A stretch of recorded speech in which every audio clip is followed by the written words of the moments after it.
ನನ್ನ ಮುಖಕ್ಕೆ ಕೆಸರನ್ನು ಹಾಕ್ಕೊಂಡು ನಾನು ಎಷ್ಟು ಕನ್ನಡಿಯನ್ನು ಒರೆಸಿ ನನ್ನ ಫೇಸನ್ನು ನೋಡಿಕೊಂಡ್ರೂ ಕೂಡ ನನಗೆ ಯಾವುದೇ ಚೇಂಜಸ್ ಆಗೋದಿಲ್ಲ.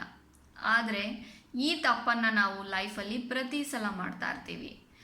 ನಮ್ಮ ಒಂದು ಪ್ಯಾಟ್ರನ್ಸನ್ನು, ನಮ್ಮ ಒಂದು ಕಾರ್ಮಿಕ್ ಎನರ್ಜಿಯನ್ನು, ನಮ್ಮ ಒಂದಷ್ಟು ಬ್ಲಾಕೇಜಸನ್ನು ರಿಮೂವ್ ಮಾಡಿಕೊಳ್ಳದೆ ಬೇರೆಯವರನ್ನು ನಾವು ಏನೇ ದೂಷಿಸಿದ್ರೂ ಕೂಡ ಅದು ಯೂಸ್ ಇಲ್ಲ. ಈ ಒಂದು ರಿಲೇಟೆಡ್ ಆಗಿ ಹೆಚ್ಚಿನ ಕ್ಲಾರಿಟಿಯನ್ನು ಕೊಡೋದಕ್ಕೆ ಜಸ್ಟ್ 49 ರುಪೀಸಿಗೆ ನಾನು ನಿಮ್ಮ ಟ್ಯಾರೆಟ್ ರೀಡಿಂಗನ್ನು ತಗೊಳ್ತಾ ಇದ್ದೀನಿ.